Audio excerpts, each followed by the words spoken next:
Welcome to WhiskyCast, cask strength conversation featuring news and interviews from the world of whiskey. I'm Mark Gillespie, and this is episode number 1092 for January 19th, 2025. This week we're on location at the Victoria Whisky Festival in Victoria, British Columbia. Coming up in a few minutes. What we've got sitting in the warehouse, I know, some whiskey groups have been lucky enough to sample some hotel drams here and there of what we've got coming, and so I think the general feel is a bit of excitement around what's going to come out of all those stuff. Tim Wilson of Ontario's Wayne Gretzky Distillery is one of Canada's up-and-coming whiskey stars. The Australian native picked up 3 awards and a bunch of medals during Thursday night's Canadian Whisky Awards. We'll talk with Tim and with 40 Creek's Bill Ashburn, one of Canadian whiskey's legends, on this week's WhiskyCast In-Depth. I'll also have the What I'm Tasting This Week department, and on Behind the Label, we'll take a look at Fick's law and how it affects whiskey maturation. The news is next on this week's WhiskyCast.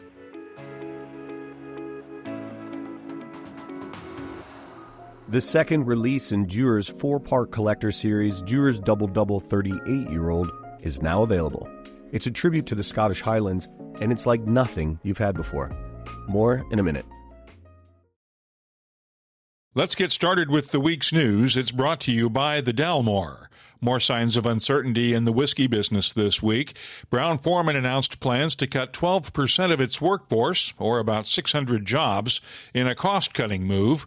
Most of the cuts will come at the Brown-Forman Cooperage in Louisville, Kentucky, which will close in April and affect around 210 workers. Going forward, Brown-Forman plans to source its barrels from outside cooperages. Company officials declined requests for interviews this week. There's a lot of interest in buying Waterford whiskey out of administration. The Sunday Times reports more than 70 would-be bidders have been invited to take part in the auction of Waterford's assets. The receivers are trying to sell Waterford as a going concern, with all of its whiskey stocks and the distillery going as a single deal. The price tag could reach more than 100 million euros. Today is a special day for American single malt whiskey fans. The new federal regulations defining American single malt whiskeys take effect today. They're celebrating at Westland Distillery in Seattle with a party and a special release from 2016. That's the year the American Single Malt Whiskey Commission was created to lobby for a change in the regulations to create a category for American single malts. Here in Victoria, they handed out the Canadian Whisky Awards Thursday night to kick off the Victoria Whisky Festival. Macaloney's Island Distillery here in Victoria took home Canadian Whisky of the Year honors for its peat project single malt matured in a muscatel barrique. The award came as a shock to distillery founder Graham Macaloney. Totally flabbergasted, totally unexpected, and very emotional about it. Just,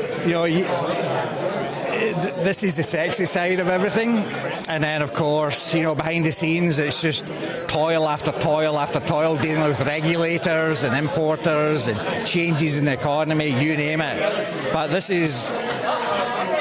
and interacting with the punters who drink your whiskey, makes it all worthwhile. It really does. What made this whiskey so special?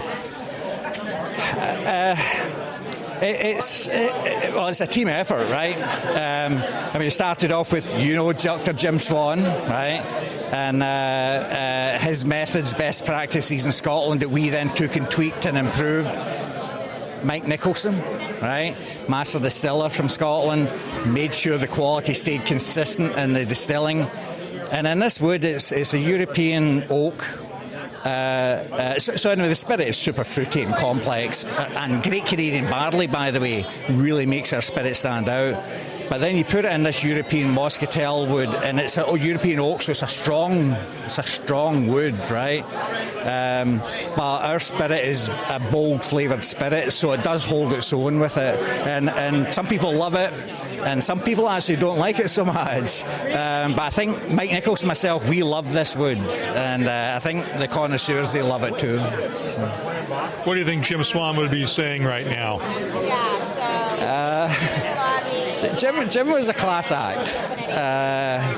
He taught me so much, and he was an incredibly humble man. He wasn't full of bravado, as you know, right? And he would quietly celebrate, I think, right? and you know, he would also, I think, you know, he was exceptional, and you know, God bless Jim, right? He did a lot for me, and I spent weeks with him travelling across Europe sourcing wood. We talk about anything and everything, not just whiskey making, you name it. He was such a wonderful individual that I'm very, very fortunate to have known him. Congratulations. Thank you, Mark. Thank you. Graham McAloney was also named Blender of the Year and also took home awards for Best Single Malt of the Year and Best Wheat Whiskey of the Year. Other awards went to Sons of Vancouver Distillery for Best Rye Whiskey, Best Cask Strength Whiskey, and Best Whiskey Aged 8 Years or Less. Crown Royal's hand-selected barrel for the Virginia ABC Board won Best Single Barrel Release and Best International Release. Chris Thompson of 40 Creek was named Brand Ambassador of the Year, and Tish Harkis of Canadian Club was honored with a Lifetime Achievement Award. Tell me what you thought when they realized they were giving you a Lifetime Achievement Award. Shock, number one. I had no idea.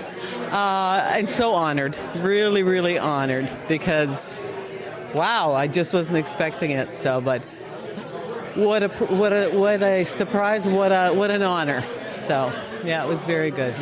I should also note that WhiskyCast won an award, too, for Best Broadcast, Podcast, or Online Video Series. We have a link to the complete list of award winners in the show notes for this episode at whiskycast.com. The awards and this weekend's Victoria Whisky Festival were the highlights of the inaugural Canadian Whisky Week, the creation of Flavor Camp's Reese Sims. The whole idea is that oftentimes a lot of the branding will be associated with Canada Day in July, and I wanted to create something separate that I thought could bring together distilleries across Canada to promote their products and celebrate in one kind of big community effort.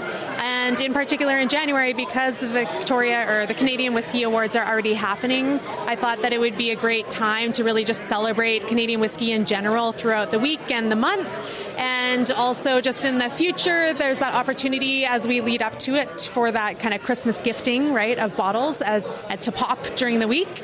So I just thought it would be a great opportunity for especially craft distillers that don't necessarily have big marketing budgets to have a time to really celebrate and promote and share their products to consumers that may not have had a chance for them to even be on their radar, right? So, yeah. That's kind of the idea behind it. And what all did Canadian Whisky Week consist of this year?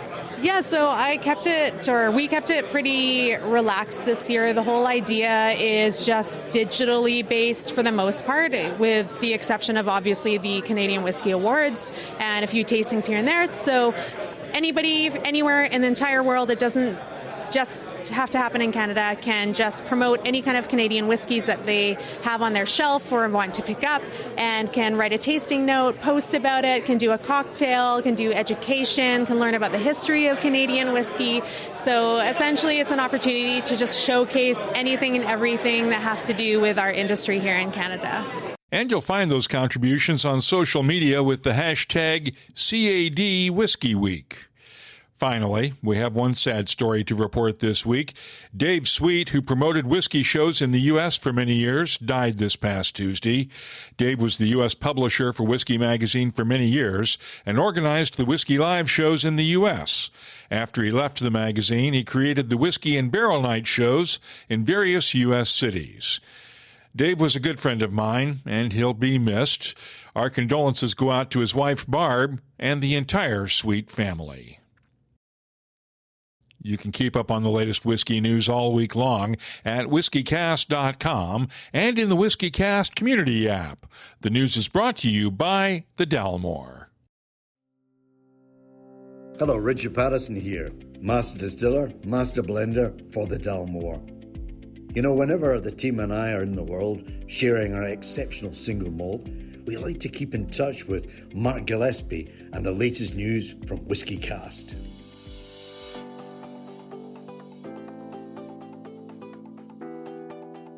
Let's check the calendar and see what's happening around the world of whiskey. The Kensington Wine Market in Calgary, Alberta has its annual Burns Bash Whisky Festival on Tuesday night. Thursday night, the Whisky Exchange has Burns Night barrel top tastings at all 3 of its London stores. The Whisky Global is this coming Friday and Saturday in Vancouver and next weekend in Kelowna, British Columbia. The Maritime Spirits Festival is February 13th in Moncton, New Brunswick, and the Brandy Library in New York City has a Great Bourbons Spirit School tasting on the 15th. If you're organizing a whiskey event, let us know about it. We'll add it to the calendars at whiskycast.com and in the WhiskyCast community app. Dewar's Double Double 38-year-old is the second release in a 4-part limited edition collector series honoring Scotland's most legendary whiskey regions. This rare blended malt, a tribute to the Upper Scottish Highlands, is crafted from nearly 4-decade-old Highland and Islay whiskies. It undergoes Dewar's unique 4-stage aging process with a final finish in Pedro Jimenez sherry casks from the prestigious Royal Brackless single malt. The finish invites you to explore your own tasting notes, but for me, there's incredible depth, with rich layers of vanilla, toasted cereals, dried figs, plums, dark chocolate, and a subtle hint of Islay smoke, all beautifully balanced. To truly elevate this tasting experience, renowned chef Gabriel Cruther, in collaboration with Dewar's, has created an exclusive selection of custom chocolates. Crafted from the world's finest ingredients, each piece is infused with a few precious drops of Dewar's Double Double 38-year-old whiskey, making this a luxurious and unforgettable pairing. Now available, this exquisite pairing of whiskey and chocolate promises to deliver an unforgettable experience. Please drink responsibly. Copyright 2024. Dewar's is a trademark. Imported by John Dewar & Sons Company, Coral Gables, Florida. Blended Scotch whiskey, 48.8% alcohol by volume. This week on WhiskyCast In-Depth, we'll hear from 2 of the top blenders in Canadian whiskey. Tim Wilson is the head distiller and blender at the Wayne Gretzky Distillery in Niagara-on-the-Lake, Ontario. Thursday night, he and his team took home Canadian Whisky Awards for excellence in branding, along with Best Alternative Grain Whiskey for their signature Oats Whiskey, and Cream Whiskey of the Year for their salted caramel cream. You guys nailed a bunch of awards last night at the Canadian Whisky Awards. Which one are you most proud of? I think for anyone who knows me would know that single grain oats that released at cask strength, that was the one that won the Alternative Grain Whiskey of the Year last night. That one's been a passion project for me for some time, and it was great to finally get it out in the market. And you know, the reception that we've had from people on that product's been exceptional, and it's been pretty exciting. That was a good whiskey. Tell me about it.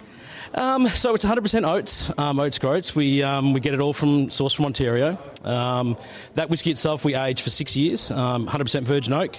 We get our casks from ISC, so they do a great job. Char number 2, so we don't put anything too heavy on it, because we like to let our grain kind of speak for itself a little bit in our whiskies. So yeah, it was, when I say passion project, I mean it's a labour of love. Anyone who makes whiskey knows how hard it is to make an oats whiskey. So it's been interesting, and we've got more coming. So we've been filling the warehouse with it ever since we started making it in 2018. So yeah, we'll see what's coming out soon. So making the red cask and all those other whiskeys lets you pay the bills to do these innovation whiskeys, right? They do, yeah. I mean, like, if we only did last year that oats whiskey, there was only 4 casks, so there wasn't a lot of it compared to our red cask program, which is massive. So really fortunate to have a really solid commercial stream that we can, use that to help create some of these other really, really fun projects that we've been working on. And these are whiskeys that you guys are actually distilling at the distillery in Niagara-on-the-Lake, right? Yeah, correct. I mean, over the time we've had to do some contracting to keep up with our other products, the red cask, etc. But the things that we've got coming out in that craftsmanship series, it's all going to be 100% from the estate, and things that we've made, casks that we've poured and things like that. So yeah, it's going to be really interesting with this is just the beginning, I think, for the brand and particularly that series. What we've got sitting in the warehouse, I know some whiskey groups have been lucky enough to sample some hotel drams here and there of what we've got coming, and so I think the general feel is a bit of excitement around what's going to come out of all those stuff. You brought a sample of a ginger cask. Tell me about this one. Yeah, so, I was back in Australia almost 2.5 years ago now, and last time I was back there, I caught up with the amazing folks at Starwood in Melbourne. Amazing distillery, great products, and they do a ginger beer cask finished single malt. So product I absolutely loved, and then just as a consumer. So when I came back to Canada, it's something I wanted to try and put into our own products. So I started R&D with that probably about 12 months ago now. Got approval to start some R&D on that. So I fermented my own ginger beer. I did a whole bunch of trials on the bench at home, and then we've kind of bulked up to the point where last year we did 4 barrels of ginger beer. So we fermented in those casks and then seasoned the casks for about a month with ginger beer. Then we take the ginger beer out, rye whiskey back in, so our 100% rye down from Niagara. So that whiskey back in, and then we've decided on about a 10-week finishing for that one. The ginger really pops after even 5 days. It's a very strong character. So, but we did find it kind of the ginger kept going up, but eventually the palate started smoothing out and the ginger started coming down. So yeah, really fun on that one. You source a lot of your whiskey grains from within 100 miles of the distillery. How important is that to you? For me personally, it's important. I think I talk a lot about provenance in distilleries, and I think obviously your grain is a big part of that. So yeah, we try and source as much as we can from within Ontario. I know at times we battle to get enough oats from within Ontario just because there's so little of it compared to when you're sourcing rye or corn. So yeah, it's important to me. And again, just local industry, local business, you'll support each other, you'll grow together. So yeah. Tell me about the history of the distillery. So, we started selling whiskey back in 2016. We opened the doors of that distillery in 2017, and I was lucky enough from day one to be working with Joshua Beach. He was the master blender and distiller at the time. So I was lucky enough to work with Josh from day one there. And again, the brand wasn't originally forecasted to do as well as it did. We knew it was going to be successful. Well, we hoped it was going to be successful. But it became a lot bigger, the whiskey side, than we ever thought. We thought the wine brand would be a lot bigger than the whiskey side. And on the estate level, we sell, out of our top 10 every week, 8 out of 10 is always spirits products. So we started distilling back in 2017 out of that distillery. My background, I was a winemaker for 15 years before jumping on board with Gretzky. So I had a pretty good fermentation base there for building products. So Josh and I worked together a lot in the early days on creating some of these craft products we're releasing now. And then so we started with the red cask, the ice cask, and the 99 proof to begin. And now we've grown into, I think last night we had about 10 products in the Canadian Whisky Awards. So the portfolio has continued to grow, and we've tried to be as innovative as we can. The maple cask has been out for about 3 or 4 years now, and you're starting to see a lot more distilleries produce maple style products as well now. So yeah, I don't know if that's answered your question, but I've given you something there. How did you wind up coming over from Australia to work in Canada? Part of it was as part of my degree. So I did a Bachelor's of Science in winemaking back in Australia in the mid-2000s, and as a part of that degree I had to do a Northern Hemisphere placement. So I came over in 2006 was the first time I visited Canada, and came over here and worked in wineries, and then I went back and forth for about 4 years and then decided just to stay here because I loved Canada so much. And fast forward to today, I've got my citizenship in Canada now, lovely wife and kids, and also got my master's, finished my master's this year in brewing and distilling as well. So I've kind of, I've almost got everything I've kind of wanted out of the career so far, and icing on the cake last night with the Oats winning that award. So yeah, it's been great. Congratulations on getting the Masters from Harriet Watt. Yeah, no, that was fun. It was, again, a longer process than I wanted it to be. I started my dissertation, I think, almost 3 years ago, so it was a long haul in the end. But and it's tough when you're working full-time trying to get that done and trying to run a whiskey program and then sit through lectures and then get papers and stuff done. But yeah, it was great fun, and the Harriet Watt people are fantastic. Like the education that they provide and continue to provide the whiskey industry is second to none, so yeah. I have to ask, is there any extra pressure on you when a Canadian icon is putting his name on your whiskeys? I mean, there is. You feel it a little bit, but at the end of the day, I'm just trying to do the best I can with the whiskies I've got. And, I think the team as a whole, we do a really, really good job with the products, and we know that we're putting out stuff that we're proud of. So I'm never too worried about it when, with Wayne's concerned, because I think that he's always impressed with what we do as well, and we send him all the products and we get feedback from him. So yeah, I think when you've already got that in place before you go to market, you're usually pretty confident once you're in the marketplace. Where do you see the distillery going in the next 5 to 10 years? Yeah, that's an interesting one. I mean, we have these conversations every few months with marketing, and they go one direction and then go another. For me, I want to continue to build the core range of our Canadian whiskies, but as well, just look at expanding with innovation. Like we spoke about the ginger beer cask, and we've got an oats whiskey. So I think for us, we're very, very fortunate in that we're allowed to do that innovation on the side and it not be too drastic of a business decision. And again, we've got homes that we can try and put those things into if they don't work out. Like every experiment doesn't always end up in a positive product at the end of the day, so we don't release those, obviously. But yeah, I think you'll see a lot more innovation from us over the next 10 years when it comes to those kind of things, and we'll keep driving Canadian whisky as best we can. Tell me about one of those experiments that didn't work out. What did you learn from it? Well, actually, to be honest, we haven't had any really bad ones. We've tried doing some spirits on ice wine skins and things like that where it just got too phenolic and it was kind of really gross. So some of those ones you just kind of hide away and don't bring out to people. But there's ones also that we do that never see the light of day, like last year, not whiskey, but agave. We did an agave product. We had some agave wine from a failed wine project. So we took that and distilled it and put it in some casks, and we had it in some Trias Sauvignon Blanc barrels for a few months, and then we transferred it to some recharred cask to get some more kind of smokiness to it. That's a really good product. But again, just the market at the moment, it's not something that the team wants to put out. So unfortunately, that one won't see the light of day unless anyone wants to buy it in the next couple of months before I get rid of it. But so yeah, you get the ones that don't work, but you also get the passion stuff that you try and release that just doesn't come out, and you kind of have to wear that as well. How much synergy is there between the distillery and the winery? Yeah, quite a bit. I mean, Jason Roller's our winemaker for the Gretzky brand in Ontario, and then Sydney out here in BC. Jason, I've got an office right next door to him, and he's a big whiskey guy as well. So even just from having other people with amazing palates around you is really, really important for us, and it's great having that to bounce off. But we exchange barrels all the time. They've been taking some whiskey barrels. They're trying to do a Bac-Noir port in some ex Gretzky rye barrels. So that'll be super interesting if that comes to light. So yeah, we have a lot of it, even not just from the red cask and the ice cask programs, but even going back with them, we've got a few whiskey based wine products as well. So there is quite a bit. Are you having fun? Always having fun, Mark. Yeah, I mean the job can be tough at times. Everybody knows the suffrage of the whiskey industry at the moment, with sales being down. So we're all going to have to work through that together. But at the end of the day, things like this at Victoria Whisky Festival, being able to come out here and showcase our products and meet some amazing producers as well and try some great whiskies is kind of what it's all about. So yeah, always having fun. Now, Bill Ashburn has been master blender for 40 Creek for a long time, since the distillery opened more than 25 years ago.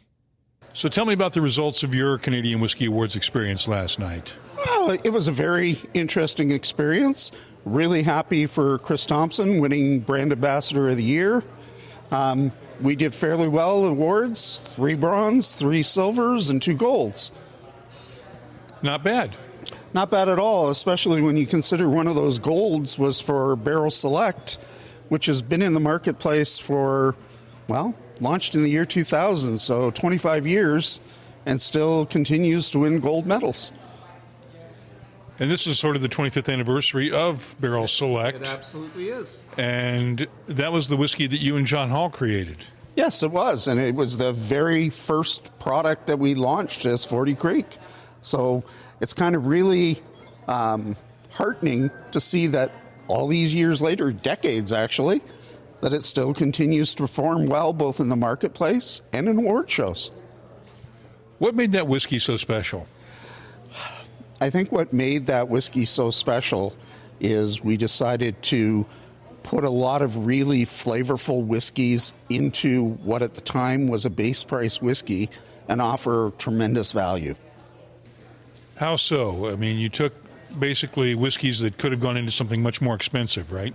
Yeah, we used, some older whiskey stocks of barley and rye that we had kicking around, mixed it in with some younger stock, and came up with a really wonderful blend that we continue to this day. Instead of doing a mash bill and fermenting and distilling everything together, that was based on separate fermentations, distillations, and aging. and it worked out wonderfully. How do you keep it consistent over the years? That is a challenge, and probably that's the biggest focus of my job, or whatever you want to call it these days.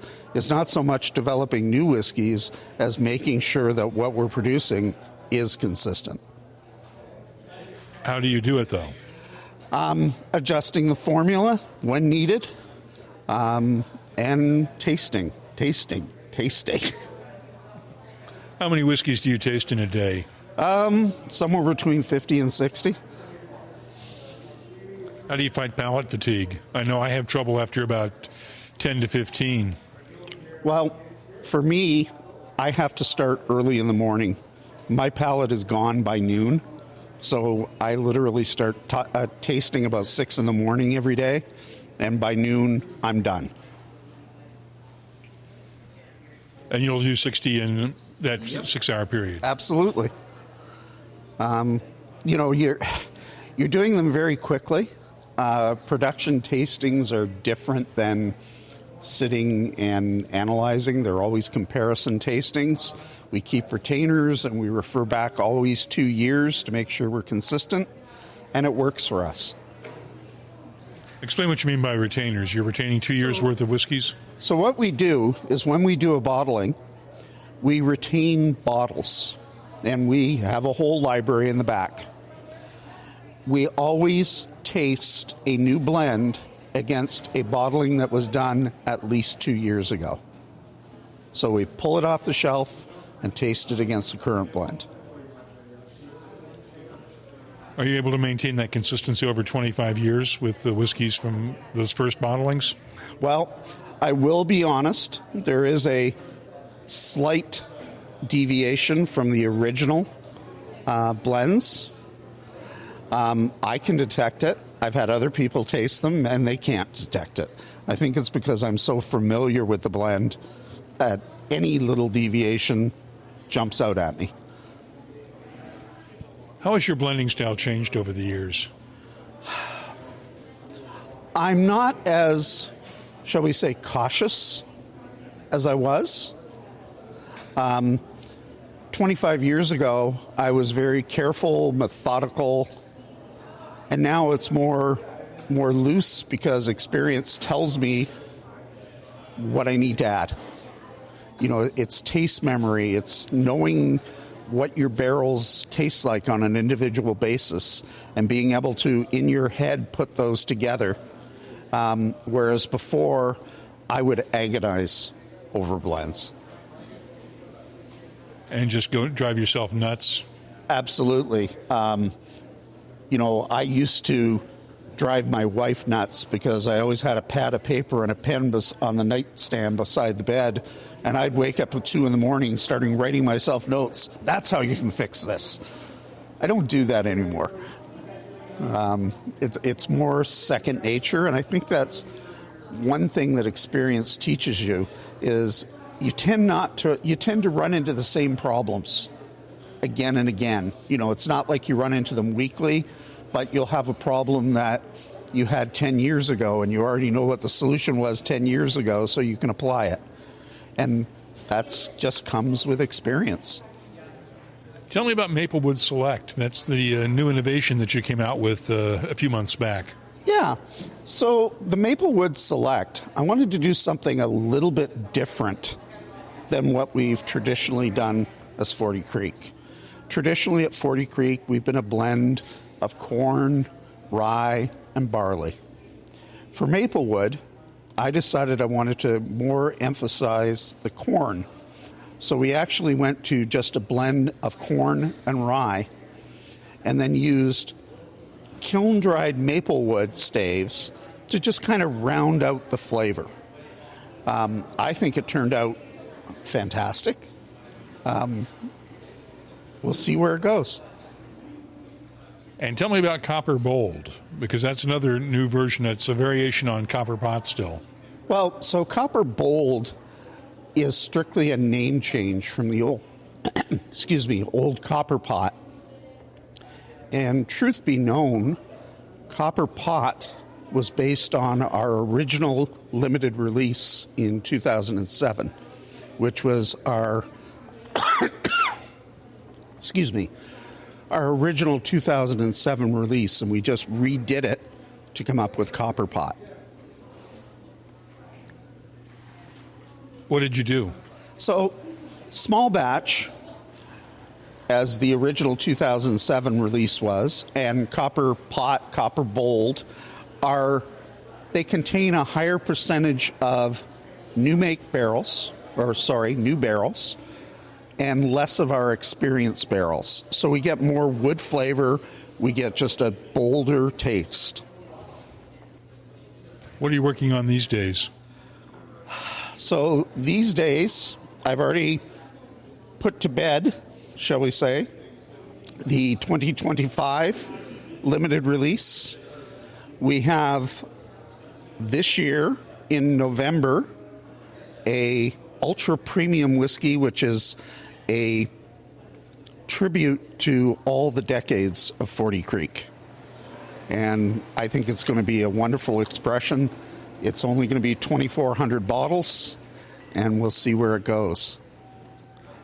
What can you tell me about the 25th anniversary or the 2025 limited edition release? So the limited edition release, it's actually a triple cask whiskey. So the first whiskeys are aged in our typical fashion of keeping the grains separate. We then blend them together, age them again for 1 to 2 years in once-used bourbon casks. Then what we've done is we've taken that blend and we've aged it in Niagara Cabernet Sauvignon casks. And it will be a cask strength whiskey. So I'm really excited and looking forward to that one. How do you see the Canadian whiskey market maturing? Well, I'm of two minds. I believe that there's lots of room for the Canadian whiskey market to mature. I think we can't lose sight of the fact that Canadian whiskey has always been very approachable to people. And I think sometimes we fall into the trap of making whiskeys that I know I personally wouldn't want to have more than one glass of. You know, I call them show whiskeys. And I think we need to not lose sight of our customers that they actually want to consume these products. What do you define as a show whiskey? I define a show whiskey as a whiskey that I would be content to sit and sip on a glass of the whiskey, but then I wouldn't want to have a second one. Care to name any names? No, absolutely not. Didn't think so. You know, everybody has their own interpretation of Canadian whiskey, and there's room for all styles. I just happen to want to really keep our customers in mind and give them what they really want to drink. I had the chance to taste the upcoming limited editions from 40 Creek, and 40 Creek fans are in for a treat. Thanks to Bill Ashburn and Tim Wilson for joining us this week on WhiskyCast In-Depth. Let's start off the What I'm Tasting This Week department with the reigning Canadian Whiskey of the Year, the Peat Project Muscatel Barrique from Macaroni's Island Distillery. It's bottled at 50% ABV. The nose has notes of peat smoke, lemon pepper, dried flowers, and honey. The taste is lemony and tart with a gentle peat smokiness that builds to a nice crescendo, along with dried flowers, honey, and butterscotch notes in the background. The finish is long, smoky, and tart with a touch of lemon zest. I'm scoring the Macaroni's Peat Project Muscatel Barrique a 93. Had the chance Friday night to attend a tasting deconstructing the Nika 9 Decades World Whiskey. This one blends whiskeys distilled at 6 different distilleries between 1945 and 2020. It's bottled at 48% ABV. The nose is well balanced and complex with a dusty character, touches of honey, butterscotch, soft spices, and hints of oak and smoke. The taste is sweet and floral with a slow onset of spice and notes of ginger, mango, papaya, and pineapple, and the finish is long with a fruity character and a bite of spice. I'm scoring the Nika 9 Decades World Whiskey a 94. Sons of Vancouver Distillery won Rye Whiskey of the Year honors with its Realms of Rye release titled Citrus and Botanicals. This one is bottled at 59.4% ABV. The nose has notes of citrus fruits, garden herbs, honey, vanilla, and grape must.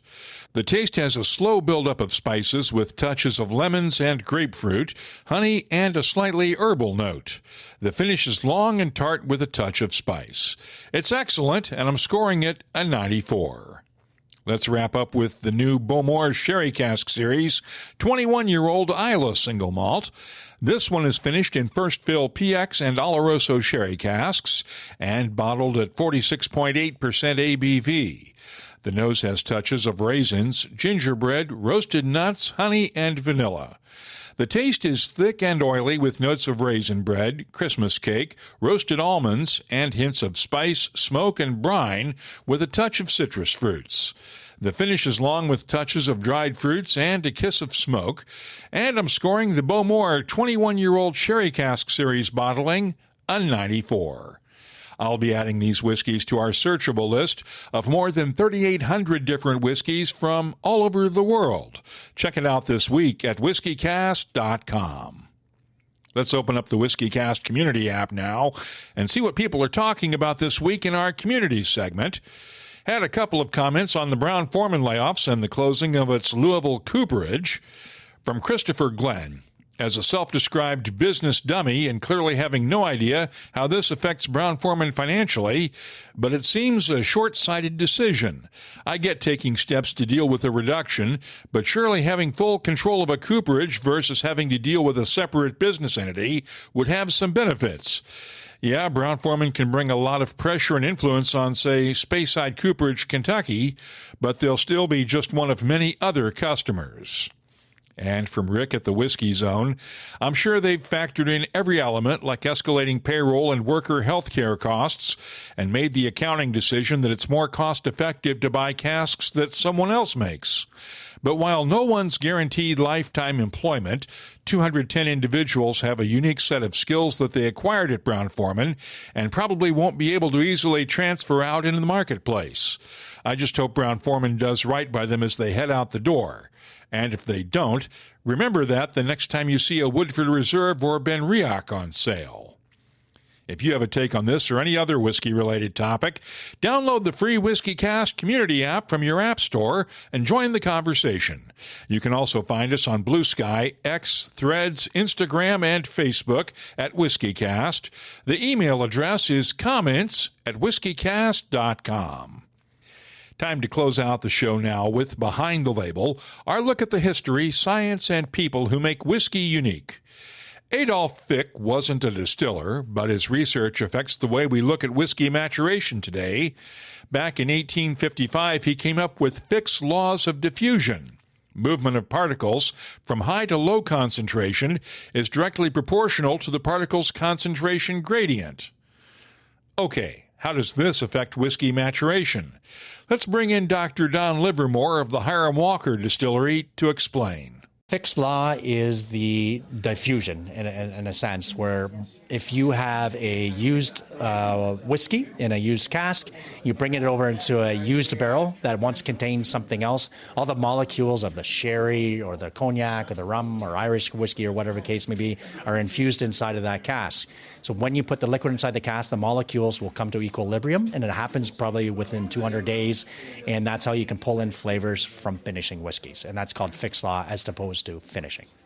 And how does it affect over time? Over time, the molecules are there.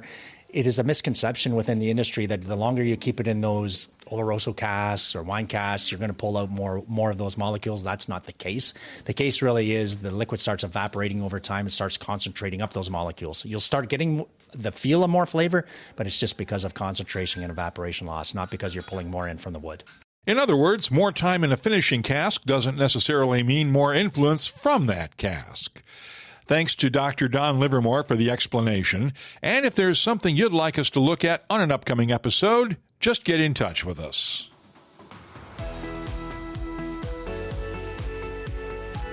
That's all for this episode of WhiskyCast. Special thanks to Frank Hudson and the entire Victoria Whisky Festival board and volunteers for their hospitality this week, along with the staff of the Hotel Grand Pacific.